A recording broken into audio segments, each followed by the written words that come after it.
This is Sales Players, and I'm your host, Jesse Woodbury. I've spent my career selling for early stage companies, and now I'm on a mission to help reps and operators find tips, strategies, and resources for generating more pipeline, closing more deals, and building wealth in tech sales. To learn more, visit salesplayers.co. All right, we're live. And before we get into the topic of today's episode, I have a quick favor to ask of you. Yes, you who's listening to this right now. Now, you probably already know that I pivoted the show recently, and I've been less focused on interviewing notable guests and sales thought leaders. Although I do happen to have a few lined up over the next couple weeks, the show's been more focused on me sharing insights from my own day-to-day job, selling enterprise AI software at a startup. And what I've noticed, just being completely transparent, is my listenership's down a little bit. Engagement seems to be a little bit down, and I'm not happy about that. And that is what it is. I think there's a lot of reasons for that. There's just tons of noise going on. You might notice that I've posted less on social media, on LinkedIn specifically. I was on a very consistent cadence there. And honestly, I'm just burnt out. I feel like I'm not reaching exactly who I want to be reaching. And my message may be all over the place. That might be part of the problem, is I'm trying to talk about too many different topics related to sales, and I'm not striking a chord with people out there, whether that's on LinkedIn or on this podcast or even on the newsletter. So I'm looking to get a little more targeted on who my demographic is for sales players. And I need your help. Again, you listening to this right now. So I'm getting, as I said, a little bit burned out with social posting. Lots of noise out there on social media. There's tons of podcasts on sales. And it's been amazing that I've run the show this long and been able to differentiate from all the billions of other sales podcasts out there. So I'm trying to narrow down the focus of the show just a bit more. So here's the ask. Send me an in-mail on LinkedIn, or if you're in the Sales Players Slack community, shoot me a Slack note, or you can email me at jesse@salesplayers.co. And I want to know two things from you. What keeps you coming back to this podcast, and what topics should I talk about more? That's it. What keeps you coming back to this podcast every week, and what topics do you want to hear more about? I'll share a few ideas for how I think I'll focus the show in a little bit more. Because again, I want to reach my true fans. I want to reach the sales players out there. I may focus it more just on career management, finding great roles in tech sales, managing your performance, managing your expectations internally, and building reputations and rapport with your leadership. I also can talk all day long about working in an early stage tech startup. That's what I've done most of my career. So I've also thought about pivoting the show a little bit more towards the focus on being an early sales rep in an early stage startup, or even the founder, doing founder-led sales, how to go to market, how to launch a new product and sales process. That may be one area that I go focus in on more. The other specialty that I have is I happen to be part of a lot of really nice enterprise deals, large contract values, big complex deal cycles where I'm working multiple stakeholders and reaching the executive suite. So I may focus the show in on folks that want to learn more about enterprise selling and all of the things that go into that. Another area that I may shift to is sales process stuff, focusing on building the frameworks, building the process to help you scale your sales. That's an area of focus that I've had in my day-to-day, and something I've deployed myself is building all these different resources to help me have an operating process. And then the last area, I'm not quite sure if I'll go this direction, but that would be wealth building and financial freedom working in tech sales. So talking about how to invest your commission checks, how to increase your earnings via closing bigger deals and getting better roles. I already talk a lot about that stuff. Everything that I cover off on in the show is supposed to lead you to that end goal of building an awesome financial lifestyle in this business and being able to get to a point where you're closing large deals and cashing in on large commission checks is all part of it. So that will probably still be a big part of the ethos of the show, is how to help you get financial freedom from tech sales. There's some other ways I could go with that too. A lot of people out there talk about what to do after sales, because that's actually where I'm at. I want to do this for several more years, but at some point I'd like to retire and go start my own thing full time. And so I might talk about that journey at some point as well, if that's interesting. So please reach out to me. I really do sincerely want to hear from you. If you're still coming back to this show every week, what's the thing that keeps bringing you back? And what topics can I talk about more? If you have an opinion on one of those, drop that into an email, drop it into an InMail, or in the Slack if you're in the Slack community. I really appreciate you being a fan of the show, and thanks for coming back every week and tuning in.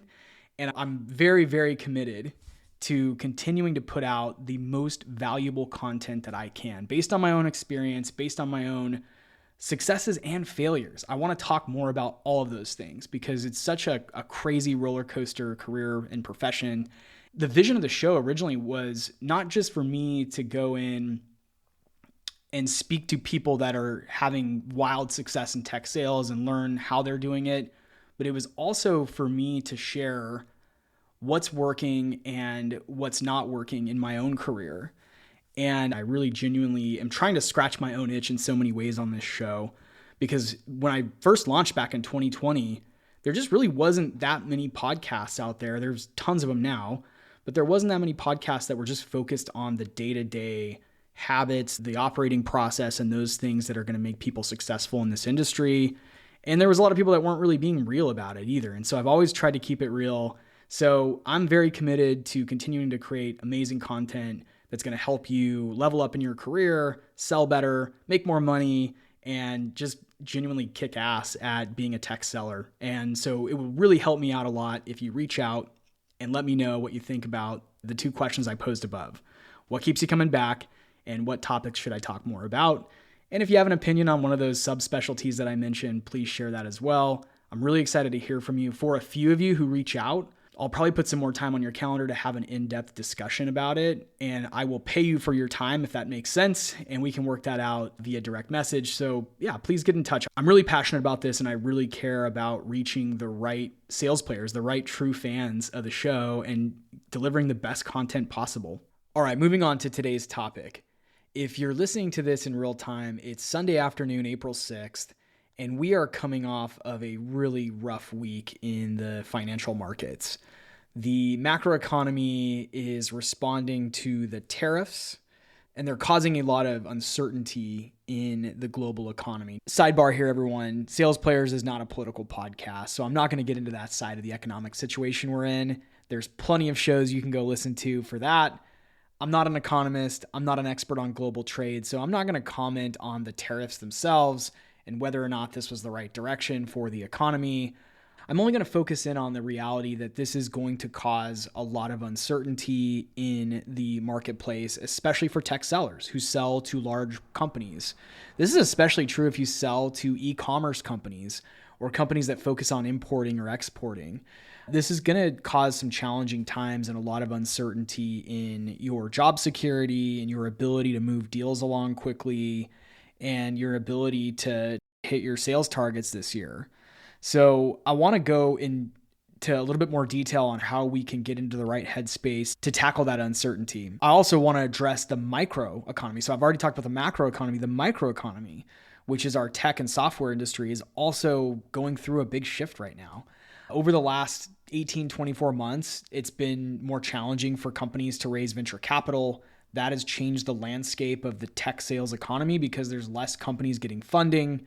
It's more challenging to get funding. They're not getting as much funding. And so there's not all of this influx of new sales roles, and there's less startups going to market that are, rapidly hiring sales professionals to come in and sell their software product. And this is causing a big shift. There's also the whole conversation of AI that I won't get too far into, but it is certainly changing the way that things get done because a lot of tools are now not necessarily going to be structured in a SaaS billing model, which is going to change some of the dynamics of being in tech sales. One of the things that made tech sales great over the last decade was when you sell SaaS, you're basically marking up something that was already coded, already built, and you're selling more tenants of that over and over again. So there's these massive margins on a software product. And I still think that will be the case with AI because a lot of the AI right now is usage-based or consumption-based, and there's still a very good markup on that. The question, though, is if AI makes it really easy to solve business problems, a lot of companies might build some of those things internally, or they might go with some widget that someone built as a solopreneur and launched with vibe coding or something like that. So there's definitely some microeconomic challenges in addition to the macroeconomic ones. Micro being in the software tech space, macro being with these tariffs and the stock market taking a big dive this week. Those are going to cause challenges. Unemployment's starting to inch up. And I think the impact of the tariffs on the macro level could cause more unemployment, which could, again, make it really challenging for you to get traction in your deals and to hit your sales targets, putting your job security at risk. So let's talk about how I'm personally going to deal with these uncertain times, how I'm going to take action, what headspace I'm going to try to get myself into. I've been through some uncertainty before in my career. So here's how I'm going to be tackling the uncertain times ahead. Number one, I'm going to focus on consistent revenue generating activities. Every day I'm going to ask myself, what metrics can I hit today that are going to help me drive revenue? That's it. That's one of the few things you can control in this industry. There's so many things you can't control. We can't control the macro economy. We can't control the micro economy. We can't change the innovation curve in tech. We can't control whether our government decides to put tariffs on other countries worldwide, right? There's so many things out of our control, but what we can control is focusing in on what actually drives revenue in our businesses. What metrics do you need to hit every day that will lead to deals getting done? So think about that every single day, and you'll find that there's empowerment in that focus, in that consistency with those revenue generating activities. So stick with them. The next thing I put down was becoming an expert on your product and your industry. The more you can educate yourself on your buyer persona, what their day-to-day looks like, what sucks about their job and their current workflow, what challenges they're encountering, how they get comped, how they're going to earn their bonus. And then in addition to knowing the industry and your buyer persona, you also need to become an expert on your product. How does your product solve real business problems? Specifically right now in challenging times, I'm going to be focusing on how we help reduce costs and how we manage risk or mitigate risk. There's 3 pillars of selling to businesses. You've got to be able to show how your product drives revenue, lowers costs, or mitigates risks or reduces risks. I'm going to focus on those last 2, which is lowering costs and reducing risk. Because right now, a lot of companies are focused on doing more with less. They are thinking about bringing cash flow and revenue in, but maybe not as much as just controlling their costs and managing their risk. So think about that. Become an expert on how your product does that.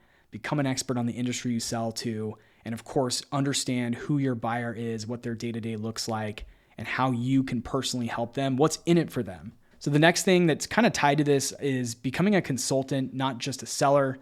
You've got to get into the headspace of being an advisor or a consultant to your buyer and not a seller who's focused on hitting a quota. Of course, you do have to hit quota. Don't get me wrong. But if you can go into your deals with the mindset that you are there to help a business and a business person solve a problem, launch a project, fill a gap in their business, and that you're an advisor to help them through a step-by-step process to achieve that, that's going to help you go a really long way in uncertain times because you're still going to win more deals if you can approach your deals as a consultant versus a commission breath seller, as they say, focused only on hitting your targets and quote unquote closing the deal. You need to be focused on the steps, the milestones that it's going to take to get the deal done, and how you can empower your buyers to help them sell internally as well. The next thing I put down here is network, network, network. Your net worth is in your network, as they say. And so in these uncertain times, there's this career security that you can find from being part of a tight-knit network. And if you're offering value to your network, you're going to still find great opportunities, not only to build pipeline, but great opportunities to work and find the next move in your career. So you've got to continue to network even in uncertain times. The next thing I put down was be realistic. Don't let yourself be gaslit. The uncertainty sucks. And even though we can't control what's going on around us, it doesn't mean that just working harder is going to solve all this for us. So lots of sales leaders right now are probably telling their reps that quota achievement's all about mindset and you're just not trying hard enough. You got to play the game a little bit, but also be real. It's really challenging out there and there are factors out of your control. That's not to say you should make excuses, but it does mean that you need to work a little harder on your craft and on managing the process and doing some of the things I've already talked about. Don't let yourself be gaslit. Uncertainty does cause problems when you're a deal maker, when you're a tech seller. The next thing I put down was taking control of the process. That's building plans with your prospects, doing, execution plans, milestone plans, I've talked about that before, and I'll post a link to my template for mutual milestone planning.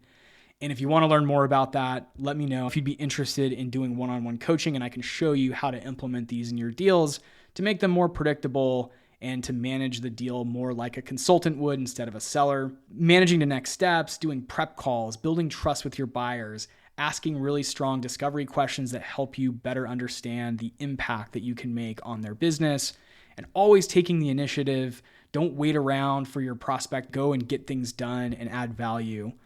So the last thing that I put down here is disconnect. You've got to live your life even in times of uncertainty. And don't forget that at the end of the day, tech sales is basically a game. It's a game we play. We're not saving lives.